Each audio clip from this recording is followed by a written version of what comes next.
جاوید چودھری کا کالم اخوان سفیر کی بیٹی۔ نجیب اللہ علی خیل پاکستان میں افغانستان کے سفیر ہیں۔ ان کی 27 سالہ بیٹی سلسلہ علی خیل کی ساتھ جمعہ 16 جولائی کو ایک حیران کن واقعہ پیش آیا۔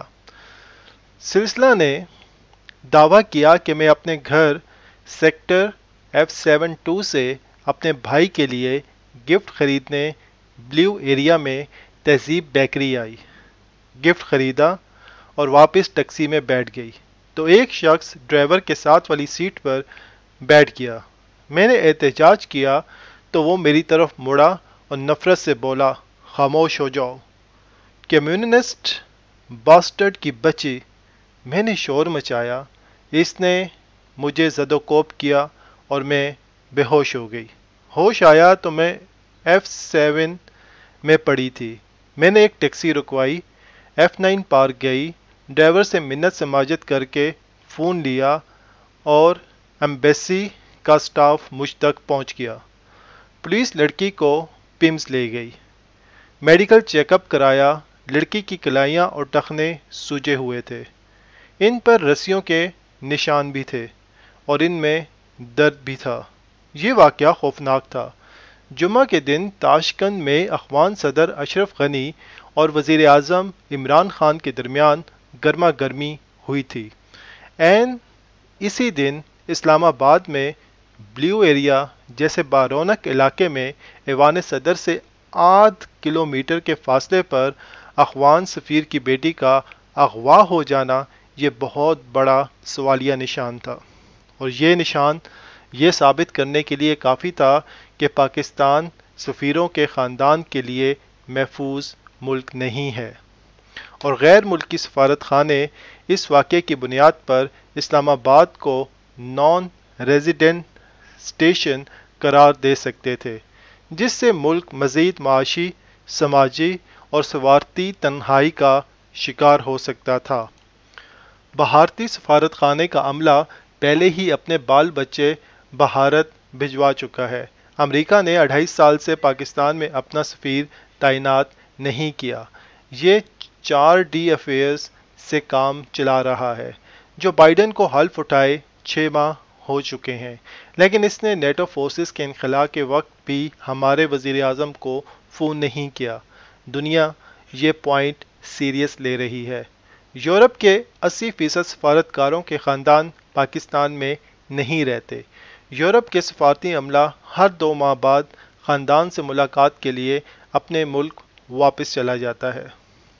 ہمسایوں کے ساتھ بھی ہمارے تعلقات انتہائی خراب ہیں۔ بھارت اور ہم دشمن ہیں۔ افغانستان میں 2 طاقتیں ہیں، حکومت اور طالبان۔ ہمارے دونوں کے ساتھ تعلقات ناخوشگوار ہیں۔ ایران اور پاکستان کے تعلقات بھی آئیڈیل نہیں ہیں۔ UAE، قطر اور سعودی عرب بھی ہم سے دور ہیں۔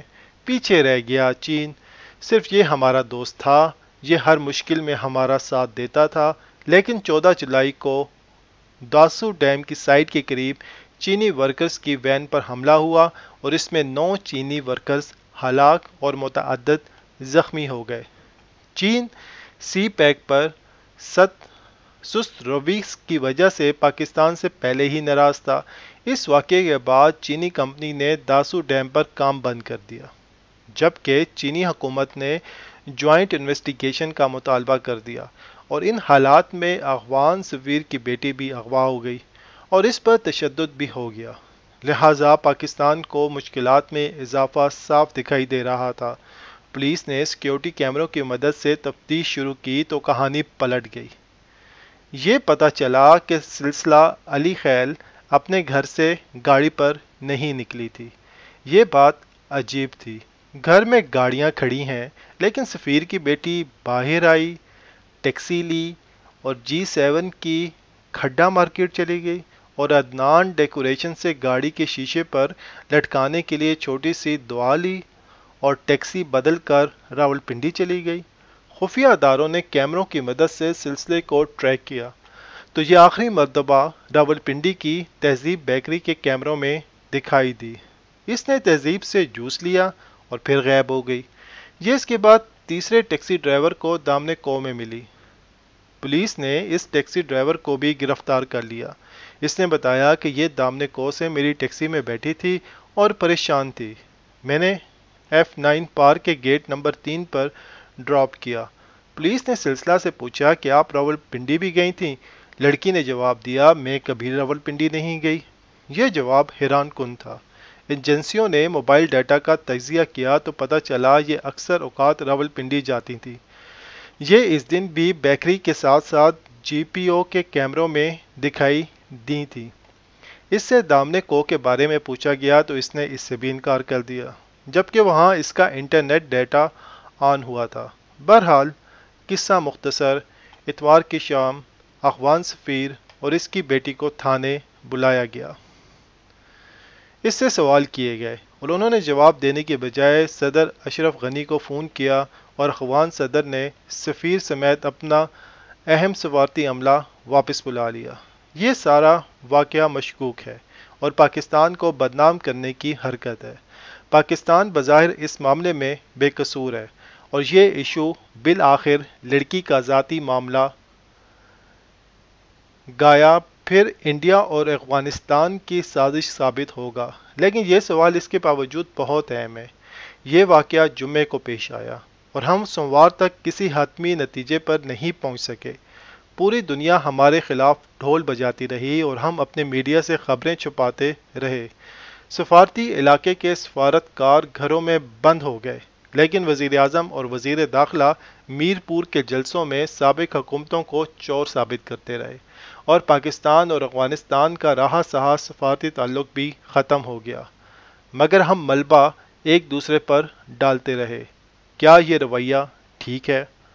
ہم اگر سلسلہ علی خیل کے واقعے کی سفارتی نقصانات سائٹ پر رکھ دیں تو یہ واقعہ پاکستانی امیج کے لیے خطرناک ہے۔ اسلام آباد میں چند دن قبل نوجوان لڑکے اور لڑکی پر تشدد کی ویڈیو وائرل ہوئی اور اس نے پوری دنیا میں پاکستان کا امیج برباد کر دیا۔ یہ واقعہ اب چوٹ پر چوٹ ثابت ہو رہا ہے۔ ہم واقعہ روک نہیں سکتے، لیکن ہم 4-5 گھنٹوں میں تفتیش تو مکمل کر سکتے تھے۔ کیا ملک میں اس سے بھی زیادہ اہم کام تھے؟ میرے دوست سمجھتے ہیں کہ ہمیں حکومت کے مخالف برائے مخالفت کرتا ہوں اور میرا دل کئی بار چاہتا ہے کہ میں کسی دن حکومت کی اندھا دھند حمایت کر کے یہ داغ دھو دوں، لیکن پھر میرا ضمیر اور ملک سے محبت میرا ہاتھ تھام لیتی ہے اور میں سچ بولنے پر مجبور ہو جاتا ہوں۔ حکومت کے قول اور فعل کا تضاد اب اتنا واضح ہو چکا ہے کہ پاکستان تحریک انصاف کے اندھے سپاہی بھی ہاتھ جوڑ کر قوم سے اپنے گناہوں کی معافی مانگ رہے ہیں۔ آپ تضاد دیکھیے۔ بھارت نے 5 اگست 2019 کو مقبوضہ کشمیر کا سٹیٹس تبدیل کیا۔ اس سانحے کو 2 سال ہو چکے ہیں۔ بھارت 2 برسوں سے کشمیر کا جغرافیہ بدل رہا ہے۔ یہ جموں کا سائز بڑھا رہا ہے اور وادی کو چھوٹا کر رہا ہے تاکہ مسلمان اکثریت اقلیت میں بدل جائے اور یوں کشمیری بھارت کی 1.25 ارب آبادی میں آٹے کے نمک کی طرح جذب ہو جائیں۔ جبکہ ہم جنرل اسمبلی میں ایک تقریر کر کے خاموش بیٹھ گئے۔ ہم نے ہر جمعے کو سڑکوں پر احتجاج کرنا تھا۔ ہم 2-3 ہفتے سرسری سا احتجاج کرتے رہے، لیکن پھر ہم مصروف ہو گئے۔ لہٰذا آج وہ وفود کہاں ہیں جنہوں نے دنیا میں مسئلہ کشمیر اجاگر کرنا تھا، اور وہ سینٹرز بھی کدھر ہیں جو ہم نے اپنے سفارت خانوں میں بنانے تھے؟ وزیر اعظم ایک طرف تاشکند میں بھارتی صحافی کو RSS کا نظریہ بیچ میں آ جاتا ہے کہ تانا دے کر ٹویٹر پر شاباش وصول کر رہے ہیں، دوسری طرف ہماری بھارت کے ساتھ بیک ڈور ڈائیلاگ بھی چل رہے ہیں۔ ہم بھارت کی نیشنل سیکیورٹی ایڈوائزر جیت ڈوول تک سے مذاکرات کر چکے ہیں۔ اگر بھارتی صحافی کو جواب ہماری قومی پالیسی ہے تو پھر ہم خفیہ مذاکرات کیوں کر رہے ہیں؟ اور اگر خفیہ مذاکرات ہماری پالیسی ہے اور پھر ہم RSS کا تانا دے کر مذاکرات کو سبوتاژ کیوں کر رہے ہیں؟ ہم یہ بھی کیوں نہیں مانتے کہ ہم کشمیر کھو چکے ہیں؟ مقبوضہ کشمیر کو بھارت نے ضم کر لیا ہے اور آزاد کشمیر کو اب ہم صوبے کا سٹیٹس دے رہے ہیں۔ ہم پہلے اسے گلگت بلتستان کی طرح عارضی صوبہ بنائیں گے، پھر آہستہ آہستہ مکمل صوبہ بنا دیں گے۔ ہم آخر کب تک قوم کو اندھیرے میں رکھیں گے؟ ہم آخر کب تک نریندر مودی کے ساتھ مذاکرات بھی کرتے رہیں گے، ساتھ تانے بھی دیتے رہیں گے؟ ملک میں آخر کب تک کرپشن کے خلاف جہاد بھی چلتا رہے گا اور پنجاب میں عثمان بزدار کھل کر کرپشن کا کھیل بھی کھیلتے رہیں گے؟ آخر کب تک عوام کا درد بھی رہے گا اور چینی بھی 110 روپے کلو، آٹا 70 روپے کلو، گھی 340 روپے کلو، دال 260 روپے کلو، پیٹرول 118 روپے لیٹر ملتا رہے گا؟ آخر کب تک؟ ایک طرف میں کسی کو نہیں چھوڑوں گا کا اعلان ہوتا رہے گا اور دوسری طرف وزراء چینی آٹے، ادویات اور رنگ روڈ میں کھربوں روپے تک کابینہ میں بیٹھے رہیں گے۔ اور وزیر اعظم آخر کب تک من کسی کا دباؤ قبول نہیں کروں گا کہ دعوے بھی کرتے رہیں گے اور بجٹ کے ووٹ کے بدلے شاہزین بگٹی کو بھی ایڈجسٹ کرتے رہیں گے، مونس الہی کو بھی وزارت دے دیں گے اور جی ڈی اے کو بھی مزید نوازتے رہیں گے۔ ملک کی حالت یہ ہے کہ کمشنر راولپنڈی کیپٹن محمود اور کلکٹر وسیم تابش حوالات میں ہیں، جبکہ ان کی مہربانیوں کے بینیفیشریز کابینہ میں بیٹھے ہیں اور وزیر اعظم خفیہ اکاؤنٹس کی فائل اپنی میز پر رکھ کر کرپشن کے خلاف تقریریں فرما رہے ہیں۔ تاریخ میں سب سے زیادہ قرضہ بھی انہوں نے لے لیا ہے اور یہ لوگ معصوم بھی ہیں۔ آخر یہ کب تک چلے گا؟ ہم آخر لوگوں کو کتنی دیر دھوکے میں رکھیں گے؟